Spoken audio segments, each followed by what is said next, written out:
தினமும் சிக்கனில் குழம்பு கிரேவி சுக்கான் செய்கிறீங்கன்னா இந்த ரெட் சில்லி சிக்கன் ரோஸ்ட்டை ட்ரை பண்ணி பாருங்கள். இனி எப்போல்லாம் சிக்கன் வாங்குறீங்களோ கண்டிப்பாக செஞ்சு தர சொல்லி கேட்பாங்க. செய்யலாமா?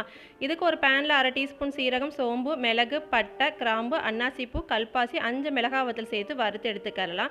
வறுத்த மசாலாவை மிக்சி ஜாரில் சேர்த்துட்டு 1/2 டீஸ்பூன் இஞ்சி பூண்டு பேஸ்ட்டு, சின்ன துண்டு புளி, கொஞ்சமாக லெமன் ஜூஸ், தண்ணி சேர்த்து நல்லா பேஸ்ட்டாக அரைச்சி எடுத்துக்கலாம்.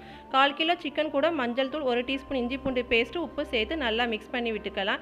கடாயில் 2 டேபிள் ஸ்பூன் நெய் சேர்த்து சிக்கனையும் ஆட் பண்ணிவிட்டு லைட்டாக கலர் சேஞ்ச் ஆகிற வரைக்கும் ஃப்ரை பண்ணிவிட்டு தனியாக எடுத்து வச்சுருங்க. இப்போ அதே கடாயில் நல்லெண்ணெய் ஊற்றி சூடானதும் அரைச்சி வச்சுருக்க பேஸ்ட்டு, 2 டேபிள் ஸ்பூன் தயிர், உப்பு சேர்த்து நல்லா மிக்ஸ் பண்ணி விட்டுக்கலாம். எண்ணெய் பிரிஞ்சு வந்ததும் ஃப்ரை பண்ணி வச்சுருக்க சிக்கனையும் சேர்த்து நல்லா மிக்ஸ் பண்ணி விட்டுட்டு கொஞ்சமாக தண்ணி சேர்த்து மூடி போட்டு ஒரு 5 நிமிஷம் மீடியம் ஃப்ளேமில் குக் பண்ணிக்கலாம்.